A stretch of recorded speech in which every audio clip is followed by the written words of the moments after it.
Memperingati hari ulang tahun ke-80 Republik Indonesia, pemerintah Kabupaten Ogan Ilir menggelar renungan suci dan tabur bunga di Makam Pahlawan Ksatria Seguguk Jalan Indralaya Prabu Muli KM 34 Indralaya Utara, Kabupaten Ogan Ilir. Memperingati Hari Kemerdekaan Republik Indonesia ke-80.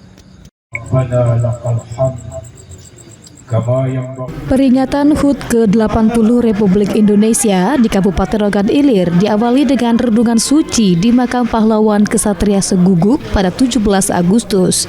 Renungan suci ini dipimpin langsung Wakil Bupati Ogan Ilir Ardani. Dihadiri Kapolres Ogan Ilir dan Kejari Ogan Ilir dan diikuti seluruh kepala organisasi perangkat daerah di lingkungan pemerintah Kabupaten Ogan Ilir. TNI 8 orang, Polri.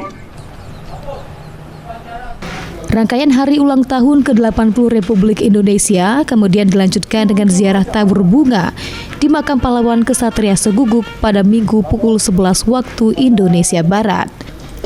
Asisten 1 Pemkab Ogan Ilir Diki yang memimpin tabur bunganya di Makam Pahlawan mengatakan kegiatan tabur bunga guna mengenang jasa-jasa pahlawan dalam merebut kemerdekaan.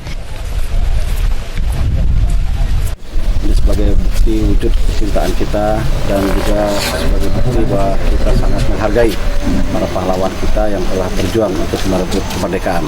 Dan mudah-mudahan kita senantiasa berdoa bahwa para pahlawan kita yang telah berjuang untuk merebut kemerdekaan tentunya akan mendapatkan tempat yang mulia di sisi Allah Subhanahu wa Ta'ala. Sementara itu, Kepala Dinas Sosial Ogan Ilir Herianto mengatakan, kegiatan renungan suci dan tabur bunga merupakan rangkaian peringatan hari ulang tahun ke-80 Republik Indonesia. Di makam ini terdapat 10 lebih pahlawan dari Kabupaten Ogan Ilir yang berjuang memperebutkan kemerdekaan Republik Indonesia. Kegiatan seperti semalam renungan suci dan untuk siang ini kita mengadakan tabur bunga di Taman Makam Pahlawan Ogan Ilir untuk setiap hari kita peringati, sebab ini merupakan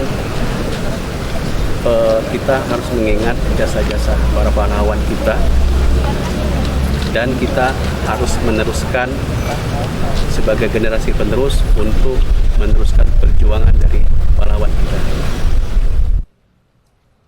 Ahmad Romawi, PAL TV. HP kita ada di situ.